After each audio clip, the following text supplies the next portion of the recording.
On a serious note, இந்த ஒரு வைத்தறிச்சல் கும்பல் ஒண்ணு இருக்கு தெரியுமா? கிரிக்கெட்டர்ஸ் லெவல்ல, டாப் கிரிக்கெட்டர்ஸ்ல இந்த தோனியை பார்த்து குறை கண்டுபிடிச்சுனே இருக்குது.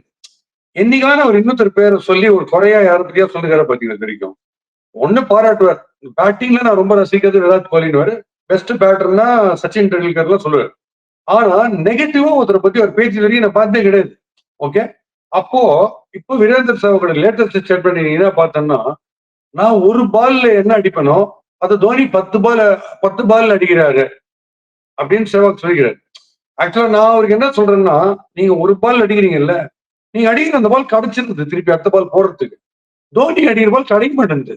அதனால 10 பால் எடுக்கிறாங்க. வேற வேற பால். ஆனா 10 வாட்டி 6 அடிக்கிறாரு. ஏன்னா உங்களுக்கு நீங்க ஹியூமர்னு ஒண்ணு பேசிக்கிறீங்க. அப்ப நாங்க இந்த மாதிரி டிஃபெண்ட் பண்ணாதான் நல்லா இருக்கும். நான் என்ன சொல்றேன், ஒரு அச்சீவ்மெண்ட்ங்கிறது கொஞ்சம் நஞ்சம் இல்ல தோனி பண்ணிருக்கிறது. இப்போ கடைசியில வராரு 1.5 ஓவர் வராரு இதெல்லாம் பேசுறீங்க ரைட்டு. அச்சீவ்மெண்ட் பண்ணிருக்கிற விதமும் ஸ்மார்ட்னஸ், பிரில்லியன்ஸ், காமிச்சிருக்கிற ஒரு அலர்ட்னஸ் அண்ட் கீப்பிங் அதெல்லாம் அன்பேரல்டு இந்த வேர்ல்டு இருக்கும்போது யாராவது ஒருத்தரையாவது ஸ்பேர் பண்ணும். ஏபி டிவிலியர்ஸ் நீங்க கலடா பண்ணுவீங்களா? முடியவே முடியாது. ஆடுகிற கிரிக்கெட் டைப் ஆஃப் 360 ஒரு பேர் வாங்கினார்ல. ஸோ அதனால அவர்லாம் கொஞ்சம் விட்டுலாம். நம்ம இப்ப கம்பீர், ஹர்பஜன் சிங், அதுக்கப்புறம் இங்க இப்போ வீரேந்தர் சேவாக், அப்புறம் அஜித் அகர்கர், இவங்களுக்கு ஏதாவது ஒண்ணு அவரை பத்தி சொல்லிக்கிட்டே இருக்காங்களே வாழ்க்கை பூரா. அவர் திருப்பி பதிலே சொல்றது இல்ல.